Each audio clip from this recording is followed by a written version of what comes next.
Nous allons continuer avec notre série sur Pharaon. Quand Pharaon a l'air plus grand que Dieu.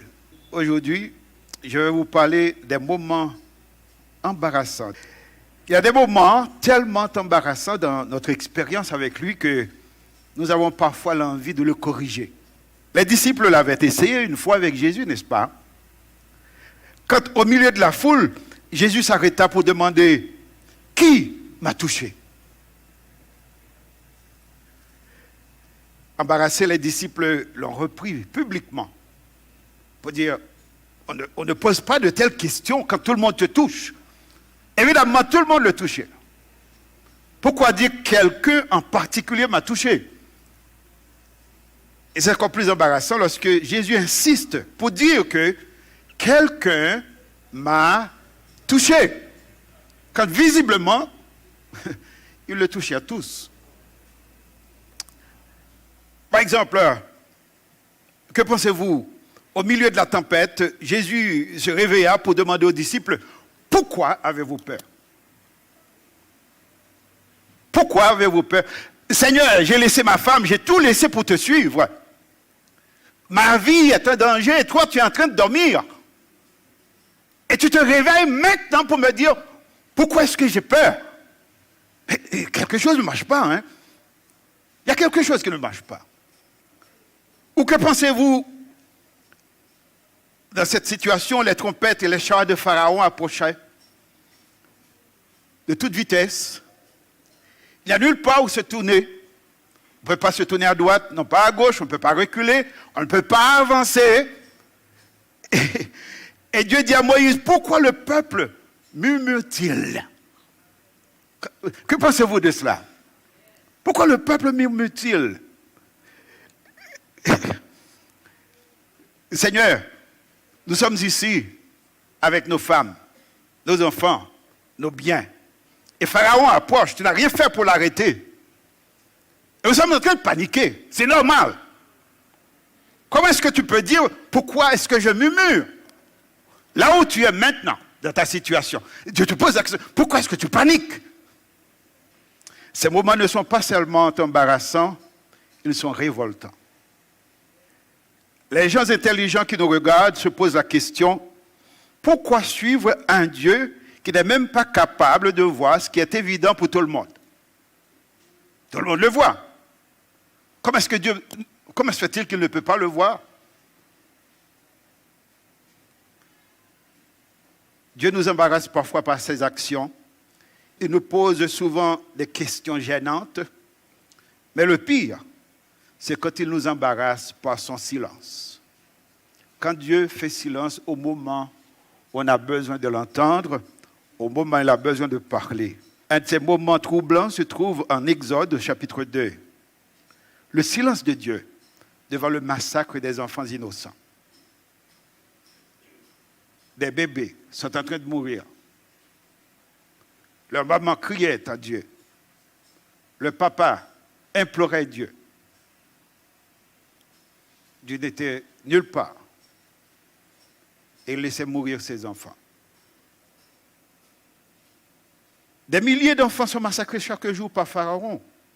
Et Dieu semble préoccupé par la démographique. Avez-vous déjà lu le texte dans Exode? La Bible dit que le nombre des enfants d'Israël augmentait. Le pire, c'est que Dieu bénissait les femmes sages. Mais qu'en est-il de ces vies innocentes? Que fait-il pour ces bébés qui sont en train de se faire massacrer par des bourreaux, par Pharaon?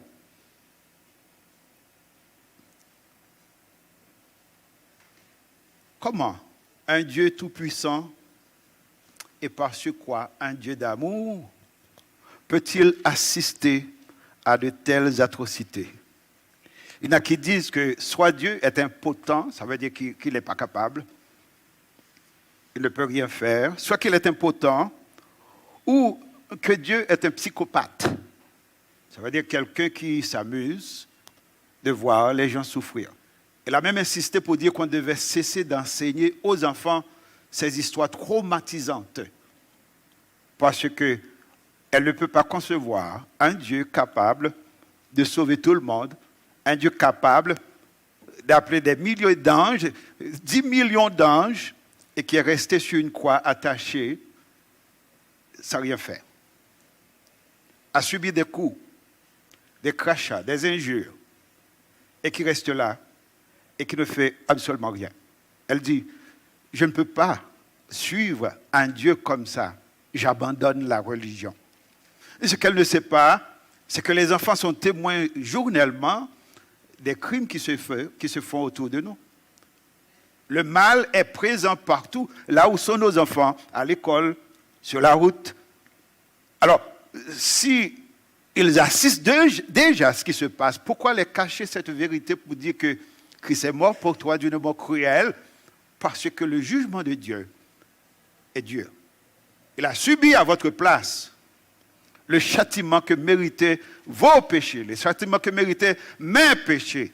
Et la Bible dit que Dieu a fait tomber sur lui l'iniquité de nous tous. Quand il était là, il était en train de subir les jugements à ma place. Pour chaque personne qui est un meurtrier, chaque personne qui est un voleur, chaque personne qui est un menteur, chaque personne qui vit dans l'immoralité, il a pris votre place. Et Dieu l'a châtié à votre place. Et pour dire que j'abandonne la religion parce que quelqu'un a souffert pour moi. Mais je comprends qu'elle peut être embarrassée. Elle peut être sincère. Alors, ce matin, j'aimerais vous inviter à regarder avec moi dans un texte de Exode. Et le sujet ou le titre que j'aimerais traiter ce matin, c'est des moments embarrassants avec Dieu, quand Dieu nous embarrasse, parce que le monde nous pose des questions et nous n'avons pas de réponse. Il pose la question, mais où est votre Dieu? On n'a pas de réponse. Il n'y a pas longtemps, on avait kidnappé un pasteur et il a passé du temps entre les mains des ravisseurs. Et quand il est sorti, les moqueurs disent, il faut cesser de prier Dieu, parce que Dieu était incapable de délivrer ce pasteur. Ce sont des moments difficiles, des moments vraiment décourageants. Alors j'aimerais vous inviter à regarder avec moi dans Exode, chapitre 1er, le verset 8 à 9. Et la première chose que j'aimerais voir, c'est une nouvelle réalité dans la vie du peuple d'Israël. Une nouvelle réalité. Quelle est donc cette nouvelle réalité? Il y a une nouvelle génération. Avec la nouvelle génération, il y a des nouvelles valeurs, des nouvelles priorités. Et même la vie maintenant n'a aucune importance. Ce qui importe, c'est le pouvoir, la richesse et la gloire. Alors lisons ce qui est arrivé. Il dit, il s'éleva sur l'Égypte un nouveau roi qui n'avait point connu Joseph. Il dit à son peuple, voilà les enfants d'Israël qui forment un peuple plus nombreux et plus puissant que nous. Il dit, allons et montre-nous plus intelligents que eux. Soyons habiles à son égard. Empêchons qu'il ne se croisse et qu'il ne survienne une guerre. Et s'il survient une guerre, ils ne se joignent à nos ennemis pour nous combattre et nous sortir ensuite du pays. Et l'on établit sur eux des chefs de corvée afin de l'accabler de travaux pénibles. C'est ainsi qu'il bâtit les villes de Python, de Ramsès, pour servir de magasin à Pharaon. Une nouvelle réalité. Le début de cette histoire, c'est que Dieu avait miraculeusement délivré Jacob et sa famille. Vous vous souvenez de l'histoire? Il y avait une famine dans le pays de Canaan. Toute la famille allait périr parce qu'il n'avait pas assez de nourriture. Miraculeusement, Dieu avait fait provision. Quand il pensait faire du mal à Joseph, Dieu avait envoyé Joseph pour délivrer sa famille. Et Dieu avait délivré Jacob et sa famille parce que Joseph était en Égypte. Ils sont allés pour retrouver Joseph. Ils ont été accueillis comme des grands avec honneur par le roi lui-même. Et le roi et toute la société les avaient intégrés dans l'élite du pays. Donc c'était une entrée triomphale. Ça veut dire, c'est pas comme le président Biden est en train de le dire, maintenant c'est un geste très généreux de sa part. Il ne faut pas mépriser cela, il ne faut pas rejeter ça. Mais quand même, on ne reçoit pas nos frères, nos sœurs avec honneur. Mais Jacob avait été reçu avec honneur et avec dignité. Toute cette génération, nous dit la Bible, était morte. Et savez-vous, quand une génération passe, souvent les valeurs changent aussi. La générosité du peuple égyptien était morte avec la mort de cette génération. Maintenant, c'est la peur. Nous vivons un changement important dans notre pays. Cette génération qui est là n'est pas la même quand j'étais plus jeune. Les Haïtiens, en général, sont plus... Comment je dirais cela? Ils sont plus tolérants. Et jusqu'à maintenant encore, ils sont tolérants. Ils sont gentils. Et c'est reconnu à travers le monde entier que le peuple haïtien n'est pas un peuple aussi méchant qu'on le montre. L'atrocité qui se vit maintenant, les crimes, le mal que nous sommes en train de constater maintenant, ce n'est pas naturel pour nous. Il y a eu des éléments extrémistes, ça arrive partout. Mais pour que ce soit la norme, un système, et que la société ne peut même pas réagir contre cela, c'est quand même quelque chose de nouveau. Parce qu'on n'a jamais, je ne crois pas qu'on ait jamais atteint un niveau aussi bas. C'est une nouvelle génération. Et il faut prier pour que Dieu fasse quelque chose. Parce qu'il semble que nous sommes en train de vivre au milieu d'une génération sans foi ni loi, qui ne respecte rien. Il n'y a aucun respect pour la dignité, aucun respect pour la vie, aucun respect pour les biens. Il n'y a aucune valeur qui importe aujourd'hui. Même la patrie n'a aucune importance. Autrefois, on chantait « Mourir est beau pour le pays, pour le drapeau, pour la patrie ». Aujourd'hui, nous n'avons ni drapeau, ni pays, ni patrie. Nous n'avons absolument rien. C'est une nouvelle génération. Où est passée cette génération qui voulait mourir pour Haïti? Non pas cette génération qui veut maintenant tuer Haïti. C'est ce que vous êtes en train de faire maintenant. Vous voulez détruire ce pays. Où est passée cette génération? Où sont passées nos valeurs? C'est une nouvelle réalité. Une nouvelle réalité. Alors, toute cette génération, nous dit la Bible, était morte. La générosité aussi avec elle. Un autre pharaon était arrivé.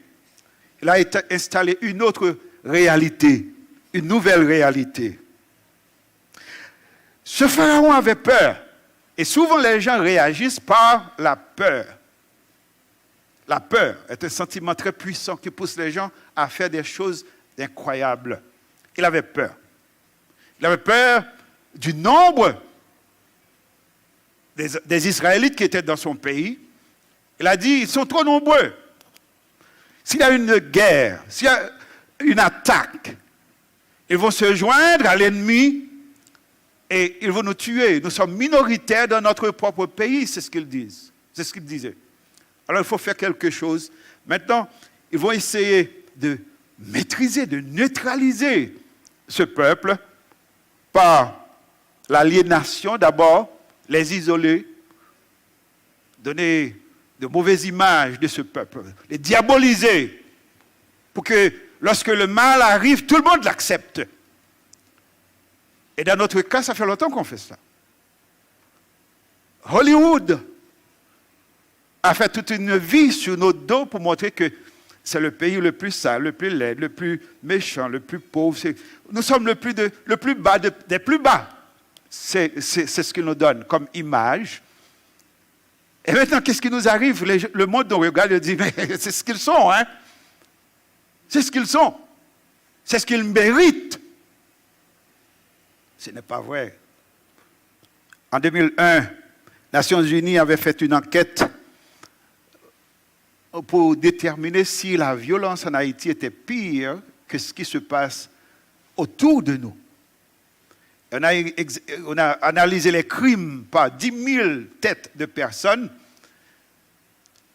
Si je me souviens bien, seul Cuba nous avait dépassé dans la sécurité.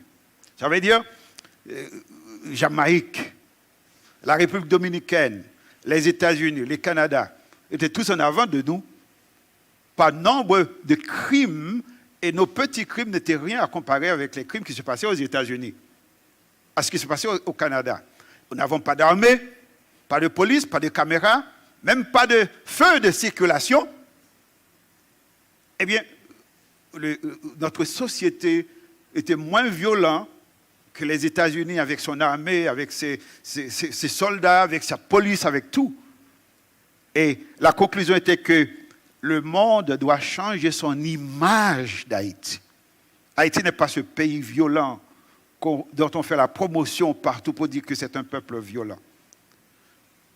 Mais l'aliénation, la destruction systématique de votre image, de ce que vous êtes, ça annonce quelque chose. Non seulement qu'ils n'ont pas procédé par l'aliénation, mais la servitude. Pharaon a décidé de mettre ce peuple dans la servitude. Ils sont des esclaves maintenant. Ils n'ont plus de liberté. Ils ne travaillent plus pour eux-mêmes. Ils ne peuvent plus décider ce qu'ils veulent. Où est-ce qu'ils veulent vivre, où est-ce qu'ils veulent habiter, ce qu'ils doivent manger ou faire. N'est-ce pas que on nous accusait de tout, hein? On était des gros orteils, marozo. Marozo, gros orteils, c'est ce qu'on disait. C'était des petits macaques là. Alors, j'ai dit, qu'est-ce qui est arrivé? Ils ont pris les marozos, les petits macaques, pour nous attaquer maintenant. Ça veut dire qu'ils utilisent nos propres frères pour nous attaquer. Mais et ces gens ne pensent pas. Ils ne réalisent pas qu'est-ce qui est en train de se faire. Et qu'est-ce qui se prépare maintenant? La génocide. C'est ce que Pharaon a fait. Il a préparé une génocide. On va massacrer les enfants. On va réduire la population. On va détruire ce peuple. On va tout faire pour éliminer ce peuple. Je ne crois pas qu'il y a un plan comme ça pour nous. Je ne le crois pas. Mais ce n'est pas impossible. Ce n'est pas impossible. Et c'est pour ça que ceux qui participent dans ces crimes, ils doivent se réveiller.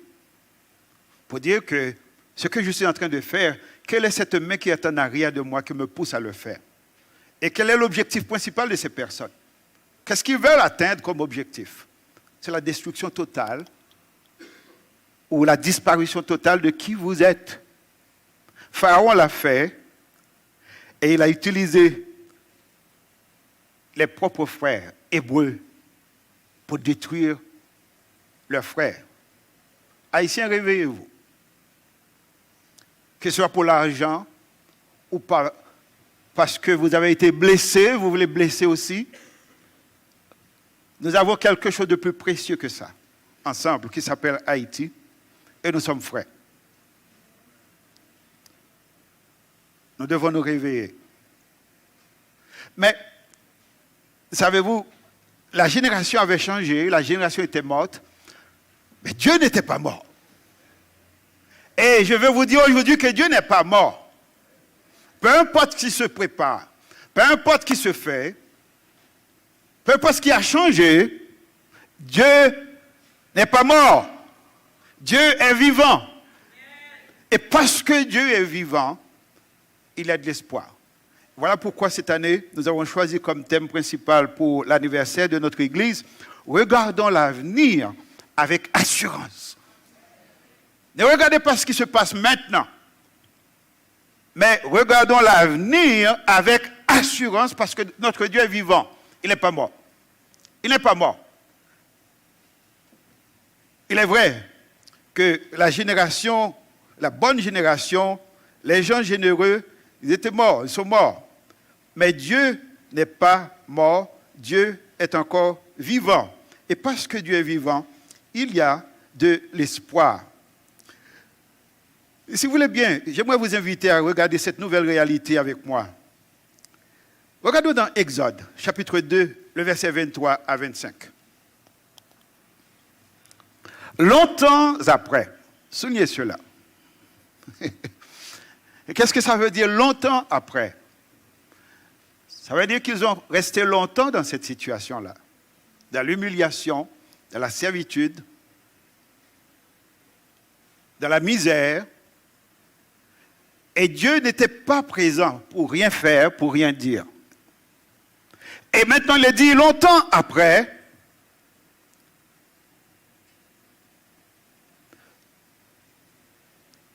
le roi d'Égypte mourut. Et les enfants d'Israël gémissaient encore sur la servitude et poussaient des cris. Ça veut dire qu'il y a un autre temps. Avez-vous remarqué qu'on a commencé avec une génération qui était morte? Et maintenant, il y a un autre changement. Le roi, et probablement cette génération aussi, est passée. Mais il y a une chose qui n'a pas changé. La misère n'a pas changé. Les douleurs n'avaient pas changé. Elle dit que les enfants d'Israël gémissaient encore sur la servitude et poussaient des cris. À ce moment-là, il dit ces cris que leur arrachaient la servitude montèrent jusqu'à Dieu. Est-ce à ce moment-là que ces cris sont arrivés vers Dieu après la mort de ce roi? Absolument pas. La Bible dit quand un malheureux crie, l'Éternel l'entend. Dieu entend tous ceux qui pleurent, tous ceux qui crient, tous ceux qui ont le cœur dans l'abattement. La Bible dit que Dieu est près de tous ceux qui ont le cœur dans l'abattement. Quand quelqu'un souffre, quand vous faites souffrir quelqu'un, ou quelqu'un est dans une situation difficile et cette personne crie, la Bible dit que Dieu entend. Il entend les cris de vos victimes. Il entend, il voit la misère. Alors il dit, ces cris sont allés jusque vers Dieu. Et j'aime ce qui suit. Et je vais prendre le temps pour méditer sur ces trois choses. Dieu entendit leur gémissement. Nous avons un Dieu qui entend. Et Dieu se souvient de son alliance avec Abraham, Isaac et Jacob. La deuxième chose, Dieu regarda les enfants d'Israël. Nous avons un Dieu qui voit. Un Dieu qui entend et un Dieu qui voit. Dieu n'est pas aveugle. Et il entend les cris de ses victimes, il les voit. Il dit, Dieu regarda les enfants d'Israël et il en eut compassion. Dieu a eu compassion des enfants d'Israël. Dieu entend. Arrêtons-nous un petit peu là-dessus. Dieu entend. C'est arrivé 3 fois dans la Bible qu'il dit que Dieu entend. À la mort de Abel, la Bible dit que Dieu a entendu. Il a dit à Caïn, le meurtrier, la voix du sang de ton frère parvient jusqu'à moi.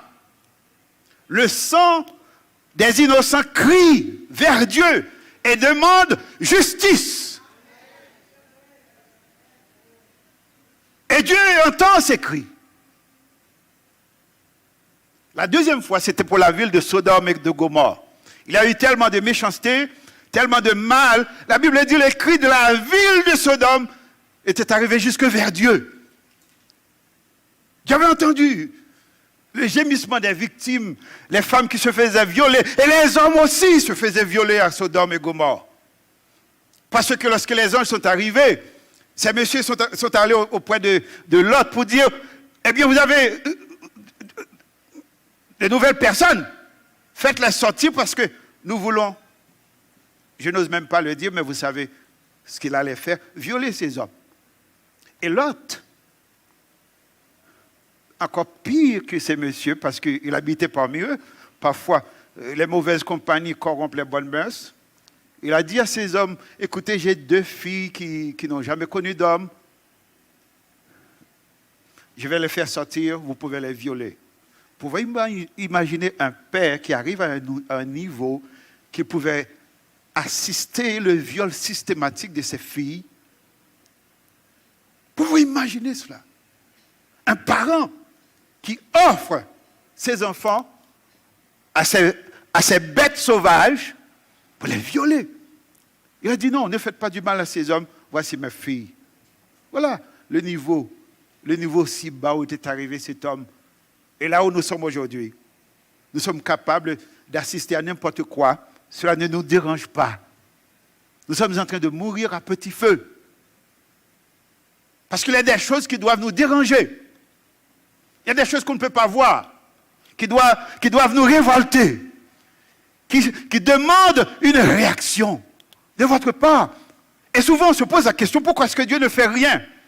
C'est parce que Dieu, d'abord, vous donne le privilège de réagir, de faire quelque chose. Il a placé le gouvernement pour cela. Il a placé les parents pour cela. Il a placé les leaders dans les communautés pour arrêter les crimes. Mais si vous ne le faites pas, Dieu ne va pas intervenir automatiquement. Parce qu'il y a un système, il y a une structure en place qui s'appelle le gouvernement. Avez-vous déjà lu dans Romains, chapitre 13, pourquoi est-ce que Dieu établit les gouvernements? C'est Dieu qui établit les gouvernements pour punir le mal, pour récompenser ceux qui font du bien, ça veut dire des citoyens paisibles, pour qu'ils puissent dormir chez eux en paix. Et si un gouvernement ne peut pas faire cela, il doit démissionner. Parce qu'il n'a pas sa légitimité. Peu importe qui le supporte. Qui le supporte, qui le place. Il doit démissionner parce qu'il a raté sa mission de la part de Dieu. Dieu ne va pas intervenir parce qu'il y a une structure en place qui doit d'abord intervenir. Mais le problème, c'est quand c'est le système, le gouvernement même qui fait le mal. C'est Pharaon qui devait être le protecteur, qui devait garantir les biens, la liberté de tout le monde. C'est lui qui fait le mal. C'est lui. Alors là, c'est le comble. Mais Dieu entend. Dieu entend le cri des victimes. J'aurais préféré que Dieu intervienne le plus vite possible, mais Dieu entend. Il entend. Non seulement que Dieu entend le cri de Sodome, il a entendu le cri du sang de Abel. Il a dit ici que Dieu a entendu le cri des victimes de Pharaon. C'est pour répéter ce que j'avais dit tantôt. Le cri de chaque victime arrive vers Dieu. Vous allez me dire, je ne crois pas en Dieu. C'est votre privilège. Mais la Bible dit, prépare-toi à la rencontre de ton Dieu. C'est ton Dieu. C'est ton créateur. C'est ton juge. Il est aussi ton sauveur. Mais il dit, prépare-toi à la rencontre de ton Dieu. Il va intervenir. Dieu va intervenir. Dieu va venir. Il va agir. Il y a un moment qui arrive, il décide d'intervenir. Et je pense que le moment, c'est maintenant. Dieu doit intervenir maintenant dans notre situation. Il doit intervenir maintenant. Quand il dit que Dieu entend, Dieu a déjà entendu. Mais le moment n'était pas arrivé encore pour que lui, il intervienne. Il y a plusieurs raisons qui empêchaient à Dieu d'intervenir. Vous allez me dire, mais il est Dieu, pourquoi est-ce qu'il y a des choses qui l'empêchent? Non. Il est un Dieu de justice, un Dieu d'ordre, et par-dessus tout, il est un Dieu miséricordieux. Regardez, l'une des raisons qui a empêché à Dieu d'intervenir dans la situation où des enfants étaient en train de mourir. 400 ans avant, quand il a rencontré Abraham, souvenez-vous ce qu'il avait dit à Abraham?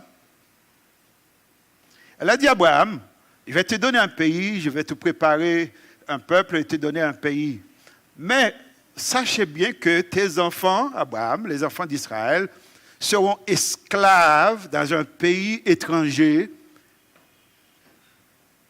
pendant 400 ans. Dieu l'a annoncé. Pourquoi est-ce qu'il a donné ce délai? Il dit parce que l'iniquité des Cananéens n'est pas encore arrivé à son comble. Ça veut dire que Dieu laisse souffrir ses bébés, laisse détruire ses bébés parce qu'il est patient envers des criminels. Il attend que le nombre de leurs péchés arrive à un niveau où il doit les juger, il doit intervenir. Il dit tant et aussi longtemps que ces gens-là, il a une chance de les sauver, eh bien je peux souffrir de voir mourir mes bébés, de voir mourir mes enfants. Il dit je ne vais pas intervenir. Il a attendu 430 ans de patience. Et voilà ce que nous dit l'apôtre Pierre. Il dit, Dieu ne tarde pas dans l'accomplissement de ses promesses, mais il use de patience envers vous. Elle dit que la patience de Dieu devait vous pousser à la repentance. Non pas à devenir plus criminel, plus méchant, plus cruel, mais à vous repentir, qu'il brise votre cœur. Sa patience, parce qu'il est patient. Mais ne confondez pas la patience de Dieu avec sa justice. Il y a un moment, Dieu va intervenir. Il aura ras-le-bol, comme on dit en français. Il en aura assez. Il va dire, maintenant c'est fini. Et c'est ce qu'il a dit à Moïse. J'ai entendu les cris des enfants d'Israël. Maintenant, je vais t'envoyer pour les délivrer. La semaine prochaine, on va voir comment Dieu est encore patient, même envers un criminel comme Pharaon. Alors la question qu'on se pose, pourquoi Dieu tarde-t-il dans l'accomplissement de sa justice? Pourquoi tous ces gens qui crient jour et nuit vers Dieu, Dieu attend et il ne fait rien? Est-ce parce que Dieu n'existe pas? Non. Il est juste. Et Abraham l'a dit quand Dieu devait aller à Sodome pour détruire Sodome. Abraham a dit, Seigneur, loin de toi cette pensée, le juge de toute la terre ne peut pas condamner le coupable avec les innocents.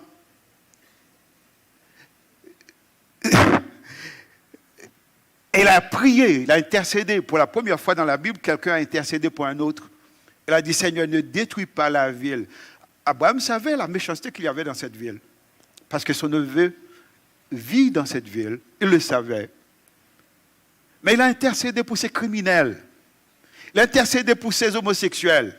Il a intercédé pour ces méchants dans la ville de Sodome et de Gomorrhe. Parce que la Bible dit le péché de Sodome et Gomorrhe, c'était d'abord le matérialisme. C'était aussi la violence. Ce n'était pas seulement l'homosexualité. Mais il y avait tout un panoplie de péchés qu'il y avait dans cette ville, comme il y en a dans nos vies. Comme c'est le cas aujourd'hui.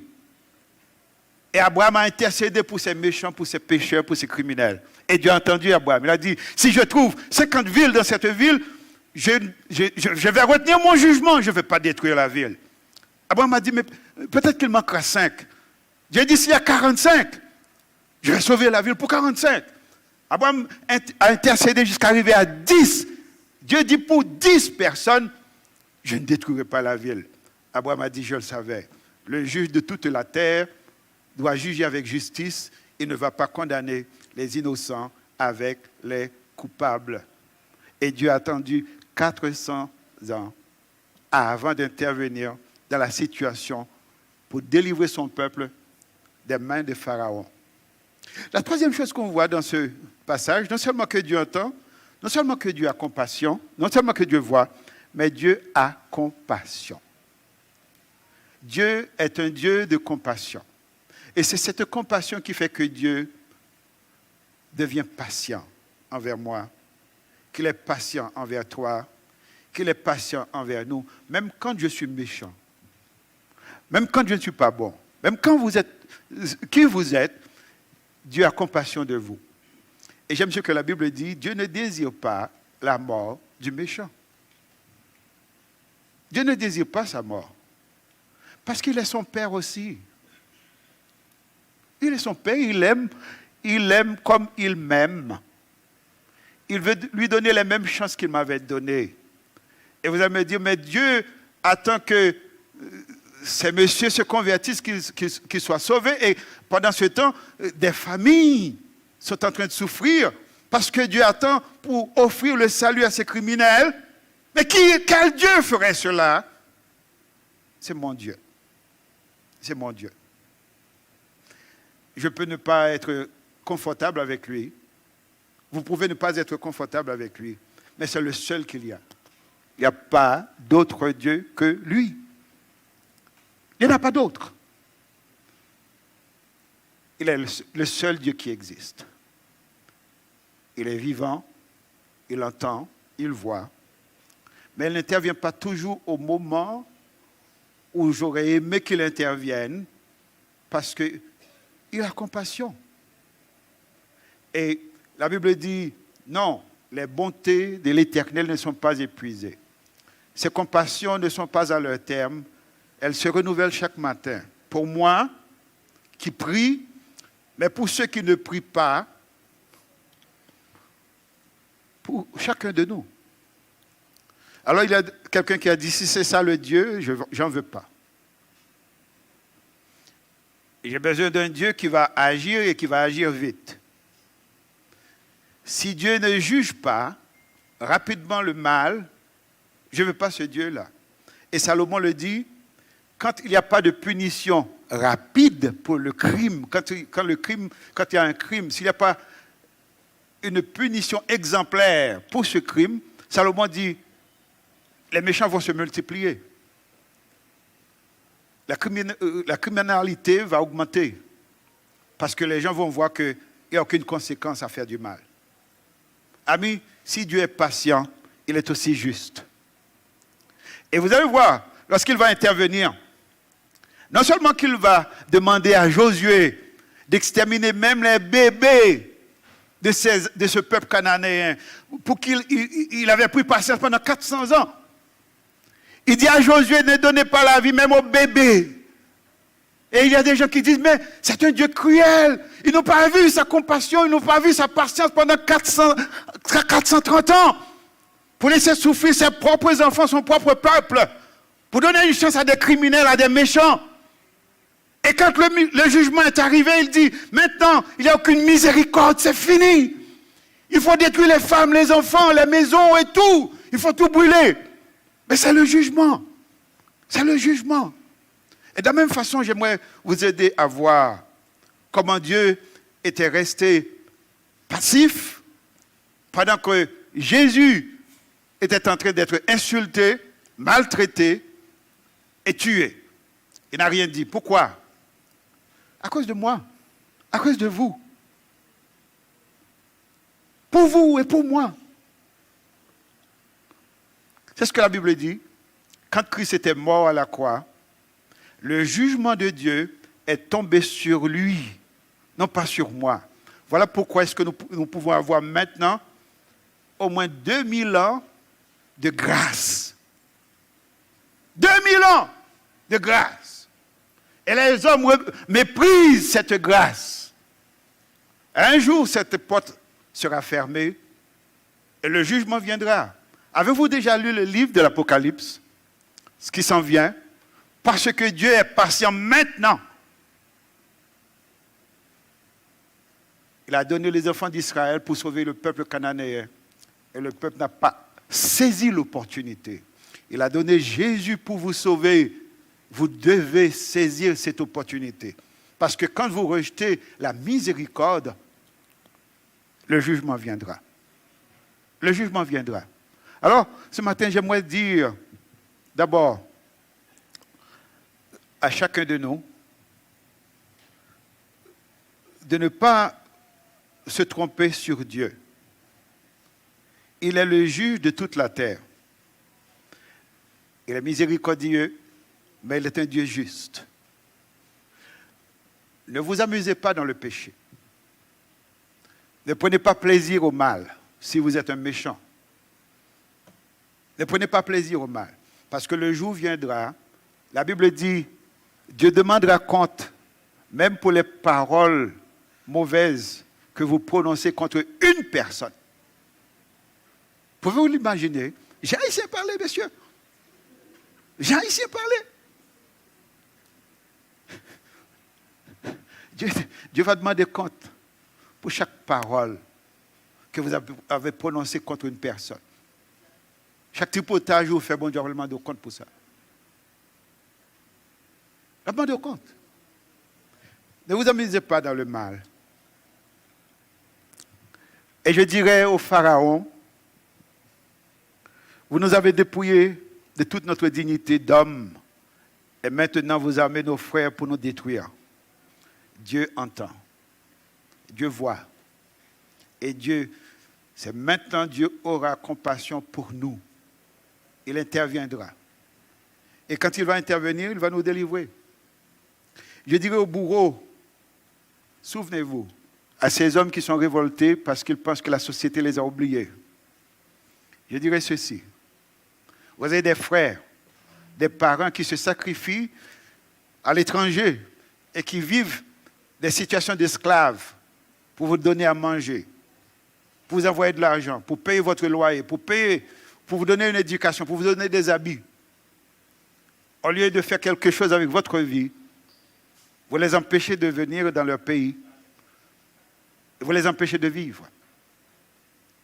Et pourtant, ils se sacrifient pour vous. Faites quelque chose de bien avec votre vie.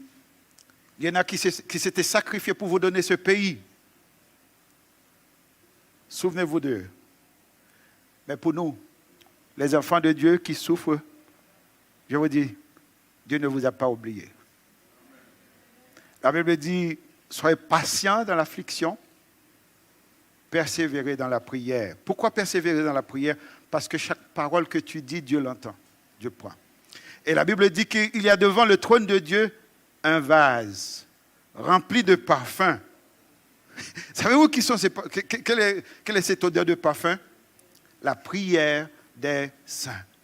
Vos prières, Dieu les entend et les recueille. Et David dit que Dieu a recueilli dans son outre les larmes qui tombaient de ses yeux, à chaque larme, à chaque pleur. Dieu, pour ne pas les oublier, Dieu a recueilli ces larmes. Lorsque vous faites pleurer des hommes, des femmes, des enfants, et lorsque vous pleurez vous-même, Dieu recueille vos larmes. Souvent, vous n'avez aucun souvenir de ces larmes, mais Dieu garde les souvenirs de vos larmes, parce qu'il voit. Et quand il va intervenir, il établira sa justice. Faites confiance à Dieu. Continuez à crier vers Dieu. N'écoutez pas ceux qui vous disent que votre Dieu est mort. Il n'est pas mort. Il est là. Et je crois que c'est maintenant le moment. Dieu va intervenir dans la vie de ce pays. Je ne sais pas de quelle manière est-ce qu'il va le faire. Une chose que je sais, il va faire payer tous les méchants pour tous les crimes qu'ils avaient commis. Alors c'est le moment de vous repentir. Votre Dieu peut être patient, mais la Bible dit que l'Éternel est aussi un feu dévorant. Il est un Dieu d'amour, de justice, de pardon, mais il est aussi un feu dévorant. Prépare-toi à la rencontre de ton Dieu. Il s'en vient. Merci.